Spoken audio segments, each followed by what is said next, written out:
طواف وداع نہ کرے۔ حضرت عبداللہ ابن عباس اور حضرت زید بن ثابت، حضرت عبداللہ ابن عباس مکہ میں رہتے ہیں، سنیے، حضرت زید بن ثابت مدینہ منورہ میں رہتے ہیں۔ جب حج کے لیے آئے تو وہاں سوال کھڑا ہوا، ایک شخص نے کہا کہ میری اہلیہ، ہم نے حج پورا کر لیا ہے، حج کے فرض سارے ادا کر لیے ہیں، آخری فرض تھا طواف زیارت، وہ بھی کر لیا، اب ہمیں آفاقی مکے کے رہنے والے نہیں، مدینے کے رہنے والے ہیں، اب ہم جا رہے ہیں اور اس حالت کے اندر میری اہلیہ ناپاک ہو گئی ہے اور ان پر نماز کا وقت نہیں ہے، تو یہ حرم میں تو نہیں آ سکتی، تو کیا اب یہ طواف وداع ان کو کرنا ہی پڑے گا، کیونکہ حرم میں تو نہیں آ سکتی؟ تو حضرت عبداللہ ابن عباس رضی اللہ تعالی عنہ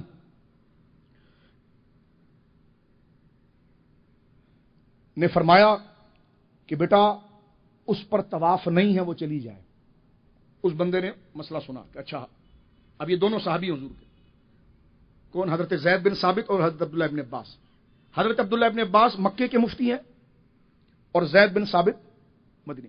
مفتی سے مراد نہیں جیسے ہمارے وہاں ہوتا، نہ یہ مجتہد ہیں، اونچا درجہ۔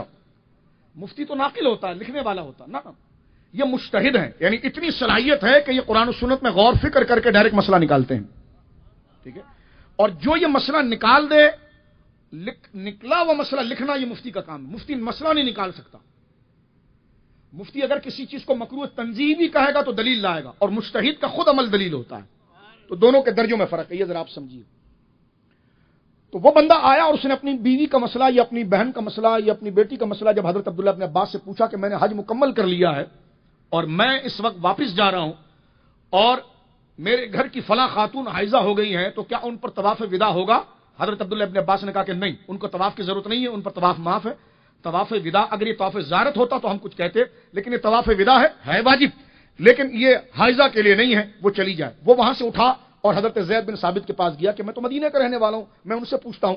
زید بن ثابت کے پاس جب پوچھا تو انہوں نے کہا کہ نہیں، اسے طواف کرنا ہوگا۔ اب اختلاف کھڑا ہو گیا، دیکھیں، ایک کہہ رہا ہے جائز نہیں، ایک کہہ رہا ہے جائز ہے، تو دونوں تو صحابی ہیں نا۔ اب تم کہہ رہے ہیں امام اعظم کسی مسئلے کو جائز کہہ رہے ہیں، امام شافعی ناجائز کہہ رہے ہیں، تو میں نے کہا یہ مسئلہ ذرا حل کریں پھر آپ، اب ذرا توجہ کریں۔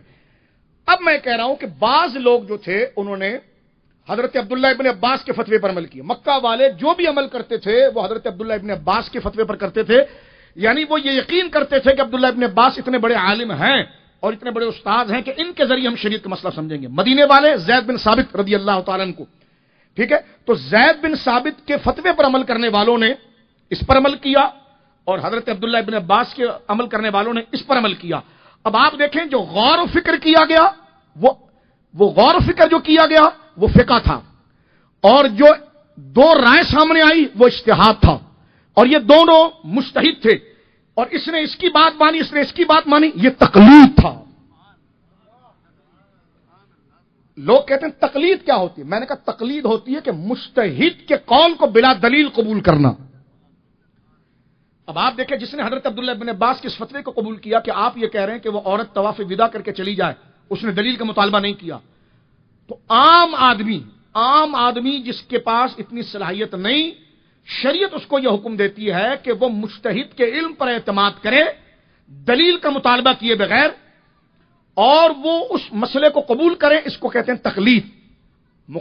مقلد اس کو کہتے ہیں کہ جو مجتہد سے لینے والے مسئلے پر اس کے علم پر اعتماد کر کے کہ یہ قرآن و سنت ہی کی بات کر رہا ہوگا اور اس مسئلے کو لے کر عمل کرے۔ اب جس نے حضرت عبداللہ ابن عباس پر اعتماد کر کے اس مسئلے پر عمل کیا وہ عبداللہ ابن عباس کے مقلد کہلائے، اور جنہوں نے زید بن ثابت کے مسئلے کو لے کر اس پر اعتماد کر کے عمل کیا وہ زید بن ثابت کے مقلد کہلائے۔ تو یہ کیسے کہا جا سکتا ہے کہ تقلید شرک ہے؟ یہ تو دور صحابہ میں بھی ہو رہی ہے۔